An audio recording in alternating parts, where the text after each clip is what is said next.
હું bus stand પર પાણીની બોટલ વેચું છું. લોકો મને ફક્ત ગરીબ છોકરી સમજે છે, પણ મારી સાચી જિંદગી વિશે કોઈ જાણતું નહોતું. મારું નામ કાજલ છે. હું રોજ બસ સ્ટેન્ડ પર પાણીની બોટલ અને બિસ્કિટ વેચું છું. સવારથી સાંજ સુધી લોકોની વચ્ચે ઊભી રહીને કામ કરું છું. કારણ કે ઘરે મારી બીમારમાં મારી રાહ જોતી હોય છે. ઘણા લોકો મારી પાસે વસ્તુ ખરીદે, પણ કોઈ મારી આંખોમાં રહેલું દુઃખ નથી જોઈ શકતું.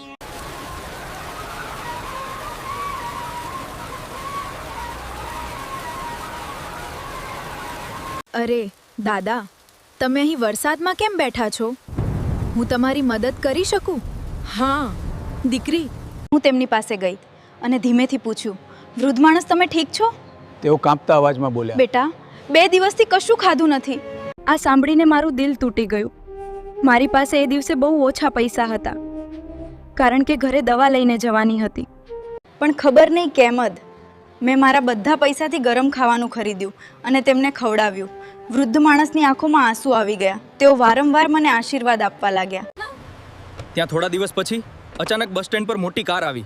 બધા લોકો ચોંકી ગયા. કારમાંથી એક માણસ નીચે ઉતર્યો અને સીધો મારી પાસે આવ્યો.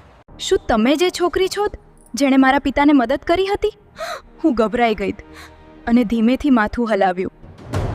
એ માણસની આંખોમાં આંસુ આવી ગયા. તેણે કહ્યું, જે વૃદ્ધ માણસને તમે ખવડાવ્યું હતું એ મારા પિતા હતા. મારી આંખો પહોળી થઈ ગઈ. તેણે આગળ કહ્યું, જાય, એ દિવસે તમે ન હોત તો કદાચ હું મારા પિતાને જીવતા ન જોઈ શક્યો હોત.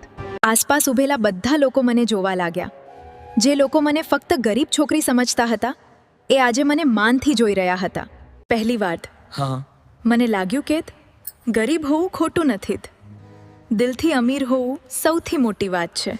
જો મારી વાર્તા તમને ગમી હોય તો વિડીયોને લાઇક, શેર અને ચેનલને સબસ્ક્રાઇબ જરૂર કરજો. અને કમેન્ટમાં લખજો, માણસાઈ હજુ જીવંત છે.